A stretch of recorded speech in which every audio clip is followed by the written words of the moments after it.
Hello reception, it's Mrs. Moat here. I thought I'd read you one of my favourite books, and it's called Tabby McTat, and it's written by one of our very favourite authors, Julia Donaldson and Alex Scheffler.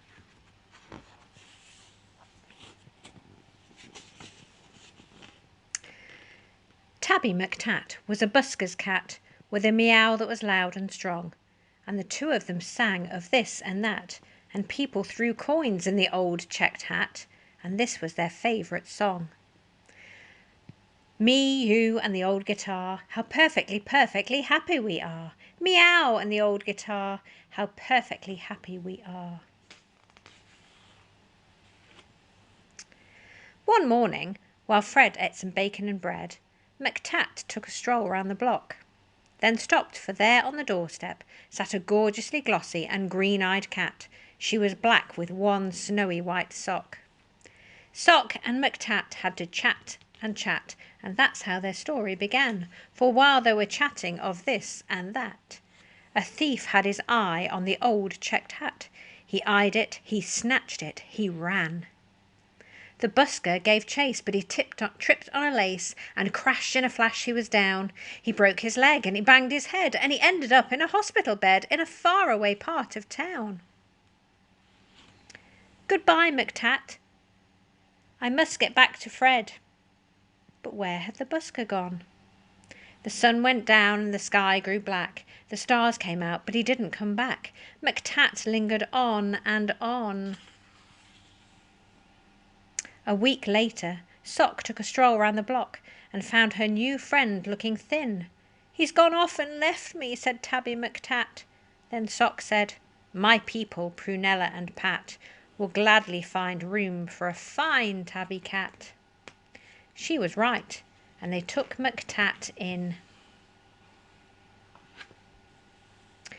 Next morning, old Fred left his hospital bed and found his way back to the square, but a brass band stood where the pair once sat, and the band played this and the band played that, and Fred looked all round for his loud meowed cat, but Tabby McTat wasn't there.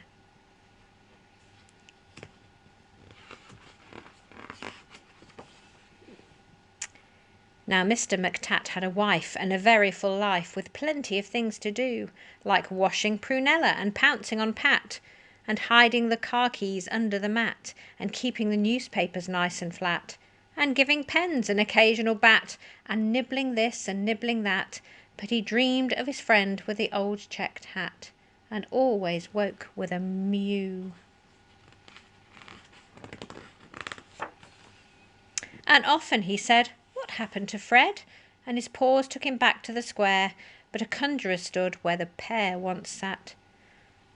And he pulled out this and he pulled out that, and people threw coins in the tall black hat, but the busker was never there. One morning Sock said, look under the bed and see the 3 kittens I've had.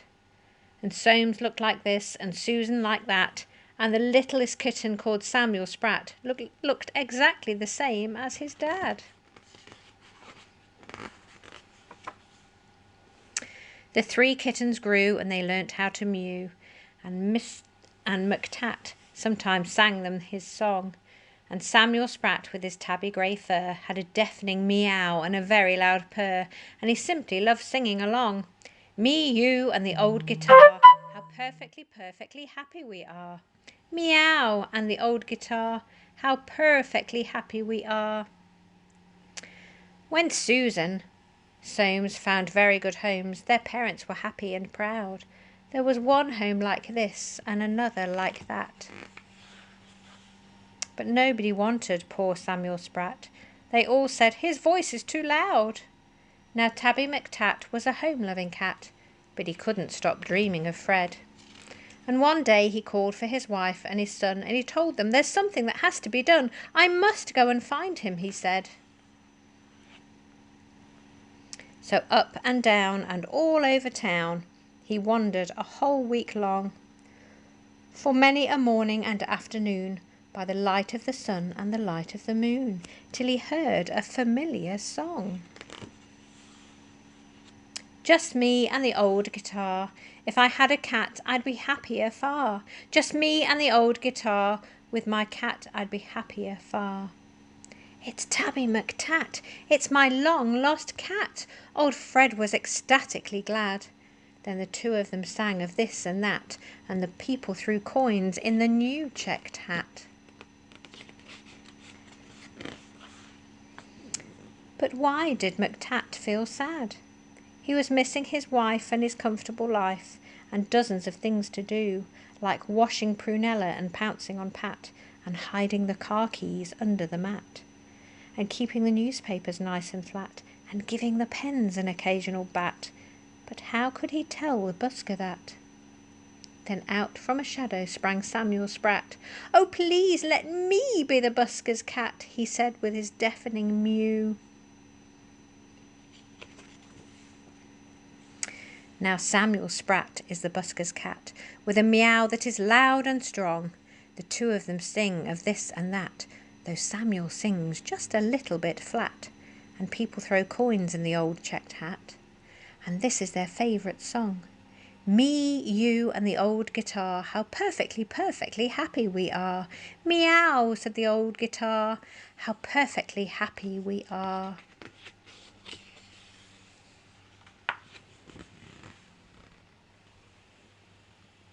I hope you enjoyed that reception. Bye-bye for now.